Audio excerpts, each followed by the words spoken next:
अस्सलाम वालेकुम स्टूडेंट, क्या हाल है आपका। उम्मीद है कि आप बिल्कुल ठीक ठाक होंगे माशाल्लाह से। आज जो हमारा टॉपिक है वो है हमारी next branch of psychology, 4th number पर जो आती है।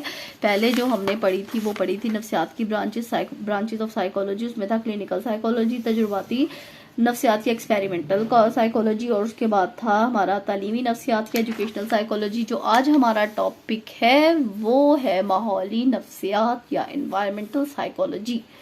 ठीक है, आज जो हम पढ़ने जा रहे हैं वो है हमारा एक्सपेरिमेंटल साइकोलॉजी। उसमें हम लोगों ने पढ़ना है कि माहौल जो सा होता है, जिस तरह का माहौल होता है उसमें जो रहने वाले लोग होते हैं उसके ऊपर दो चीज़ें अफेक्ट करती है।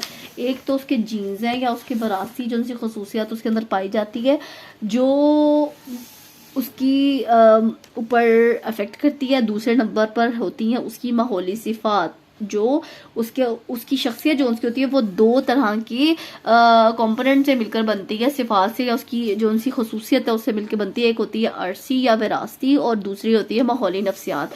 ये बात किसने की है? ये बात की है जोश और ज्यूरो ने की है 1997 में।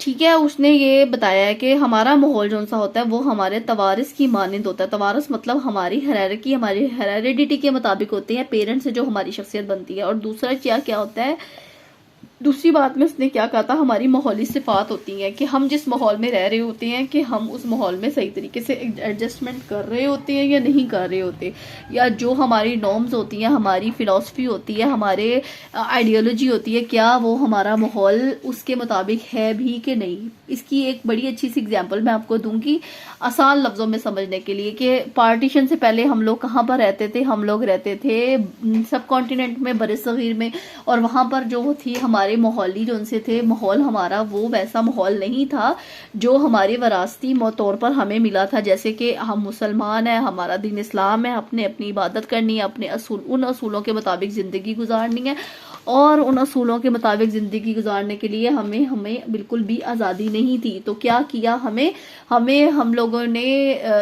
हमारे बड़ों ने, हम लोगों ने तो नहीं, हमारे बड़ों बुजुर्गों ने, हमारे लीडर ने, कायद आज़म मोहम्मद अली जिन्ना ने मुसलमानों के लिए एक अलग वतन बनाने की कोशिश की और उधर उनको मुंतकिल कर दिया। तो ये हमारा माहौल बन गया। ठीक है, इसके अंदर भी साइकोलॉजी थी ना, कि जो मुसलमानों की साइकोलॉजी या उनके जो दिमाग है उनके ऊपर उस माहौल पर में उनके साथ रहना मुश्किल था, इस वजह से उनको एक अलग वतन दिया गया। ठीक है, उसके अलावा भी हमारा माहौल होता है कि कुछ लोग जो उनसे होते हैं, जैसे हम लोग हैं, हम इन्वायरमेंटल के तौर पर, मैं इसकी एग्जांपल दूं कि हम लोग सर्दी में भी एडजस्ट कर लेते हैं और हम लोग गर्मी में भी एडजस्ट कर लेते हैं। लेकिन कुछ लोग होते हैं वो सिर्फ गर्मी में ही एडजस्ट कर रहे होते हैं, और कुछ लोग होते हैं वो सर्दी में ही रह सकते हैं, वो गर्म माहौल में नहीं रह सकते। जैसे यूरोप में मुख्तलिफ लोग रहते हैं, उनको वही माहौल पसंद होता है। तो हम लोगों की ऐसी जिंदगी है कि हम सर्दी को भी बर्दाश्त करने के काबिल हैं